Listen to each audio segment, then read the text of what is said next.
एखाद्या बाईचा नवरा तरुणपणात मरू द्या बरं, काय बोंबलं ती बाई, काय थोबाड जोडू जोडू रडती बाई. देवान तुझी रान रणकीन झाली, मेल्यान मला काल आठवलं, त्यांना काल आणि आलं. आता काय माझ्या जगण्यात मजा आहे, येतेच त्यांच्या संग. नवरा जोडवतून ती आगी कवडी ती, आणि 2-4 बाया तिला माग वडी त्या. अशी ढिल्ली करा बरं, जाळाजवळ न्यायची ना, अशी ढिल्ली करायची.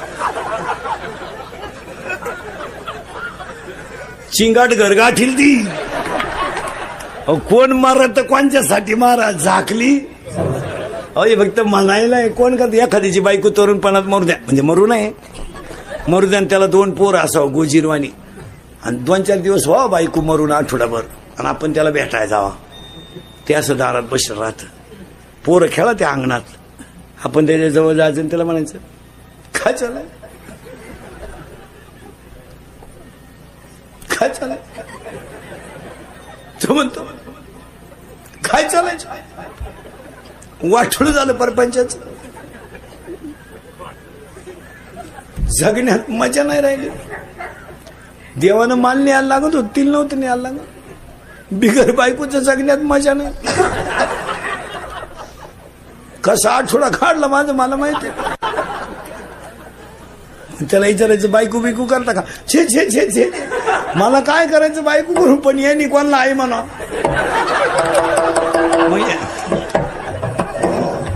मग यांची आई त्याची मावशी होईल, कारण लबाड जमताय महाराज.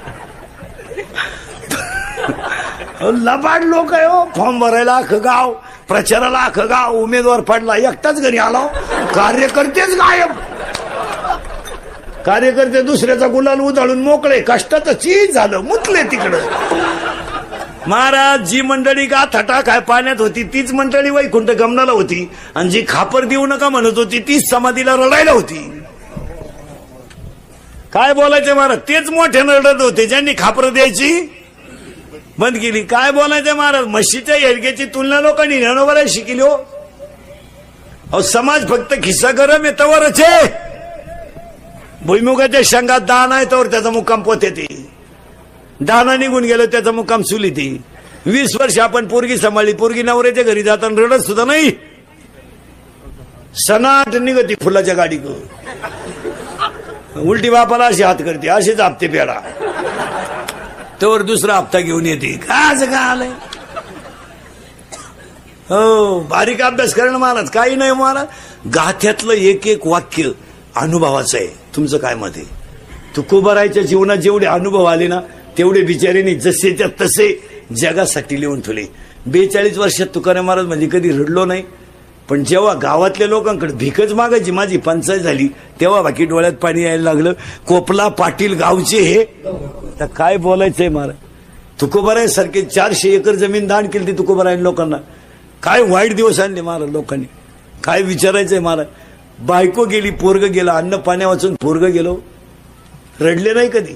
पण 42 वर्षाच्या इतिहासात कधी डोळ्यात पाणी नाही आलं. पण ज्या दिवशी खडकावर बसून भजन केलं, गाथा जेव्हा पाण्यावर तरला आणि देव जेव्हा पाण्यात उभे राहिले, तेव्हा तुकोबाराय रडले. काय बोलायचं, प्रार्थनाच केली देवाकडे, श्री अनंता.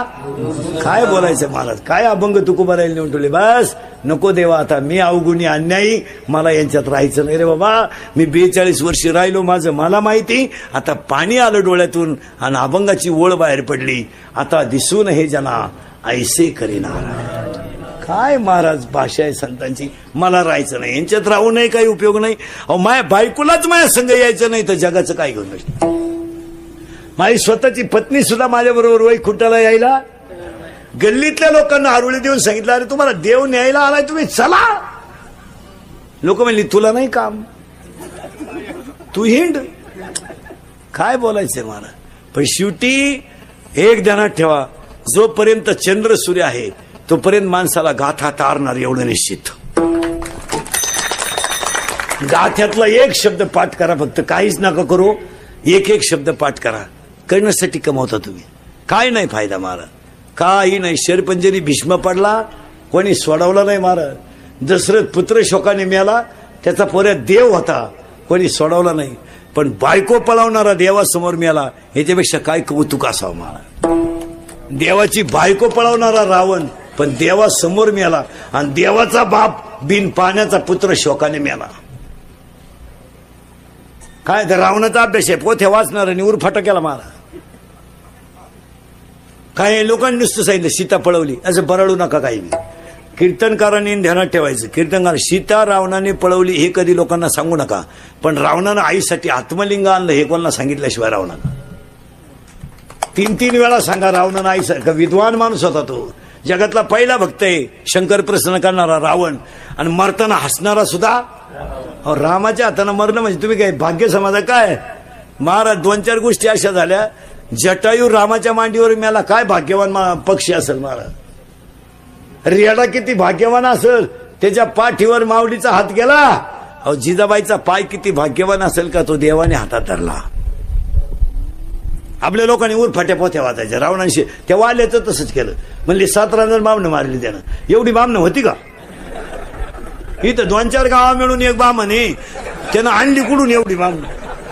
बरं आणली तर आणली, बामणं डोंगराला गेलती का आला? तो काय माणसं गावात येऊन मारित होता का? असं नाही. त्याचे आध्यात्मिक शास्त्र पा, ती गोष्ट आहे म्हणजे कथा आहे, पण ती आपल्या याच्यात सांगड घालायची. आणि वाल्यासारखा भाग्यवान दुसरा माणूस नाही का त्याला नारद भेटायला गेला.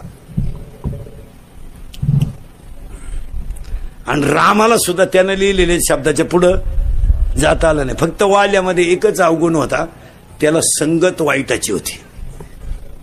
आणि एवढंच पाठ करा, उगाच त्यानं माणसं मारू दे. तुला काय तुझ्या वाड्यातलं नाही ना हल्लं कोणी, मग गपचिप राय. काही लोकांनी कीर्तनात अर्धा तास रंगवायची. ती रावणात झोपडीच्या बाहेर गेला, हातात कोटोरा होता, सीता बाहेर आली, पाय पुढं टाक म्हणली, उचलली, राहू दे. अरे तुही सीता 12वीच्या पेपरला गेली, अजून नाही आली, मग तो रावणाची निदान नेली तरी त्यानं. नाही अशा कथा नाही पाठ करायच्या. जगातल्या सगळ्या कथा कशाशी जुळवायच्या? याच्याशी जुळून देऊ का तुम्हाला? रावण एका मिनिटात, मी नावाच्या रावणानं सगळ्या इंद्रियाला कामाला लावलं, याला सीता पळवणं म्हणतात. आपल्याला मी नावाचा रावण आपल्या शरीरात आहे आणि हे 10 इंद्रिय मी नावाच्या रावणाचं ऐकतात. माया नावाची सीता ताब्यात येत नाही, त्यामुळे भक्ती घडत नाही आणि सुख मिळत नाही. हीच सीता पळवली.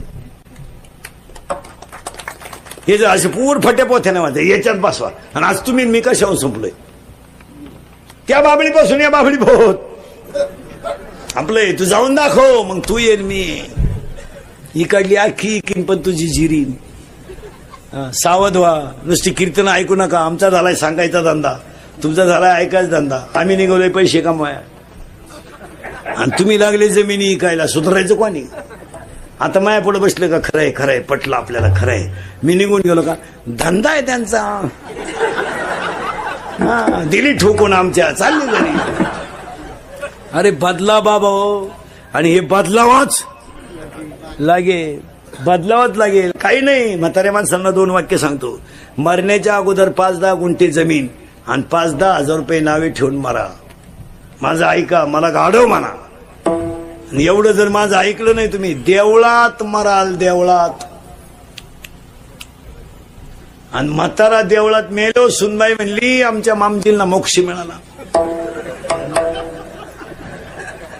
मामजी देवळात मेले हे फक्त मामजीला आणि मारुतीलाच माहिती. बाई कसा मिळाला? नाही मरण्याच्या अगोदर म्हातारी माणसांना अजून एक सांगतो, झोपताना असं झोपत जा. आता याला मोकळं ठोत जाऊ नका. हा जाऊ शकतो. याला कापून नितीन पोर कापून आणि डायरेक्ट त्याला ढग देतील. गट नंबर 13 उडत गेला म्हातारा. भयान प्रसंग आलाय महाराज, भयान. नाही आला? भाषण करणारे लोक ठोकर ध्यानात ठेवा. 2 ठिकाणी भाषण टाळीत जा. एक 10व्यात आणि एक लग्नात. 10व्यातलं भाषण शक्यतो टाळीत जा. लय वाईट बोला ते बसलेले लोक महाराज. तुम्हाला वाटतं आपण चांगलं भाषण करतोय? ची वाळूत बसेल मंडळी राहते ना, लय वाईट बोला त्या महाराज. आता काय सांग, तुम्ही बसती नसेल त्यांच्यात. मी कधी बस, मला काय फेटा काढलो कोणी ओळखीत नाही टपक्यात. मी कुठं 10व्यात बसलो ना, खालची इतकी वाईट बोला त्यात, कारण त्यांना आपले सगळे लफडे माहीत. बरं ती कचाकच घोडा लावितात खालून महाराज. दहाव्याच्या ठिकाणी एखाद्या जाणकार माणसानं 5 मिनिटं बोलावं, सगळ्यांचं आभार मानावं आणि सोडून द्यावं. काय मत आहे तुमचं? बस लग्नांमध्ये भाषण करीत नका जाऊ. लगामा सगट घोडा सोडितात खालून लोक.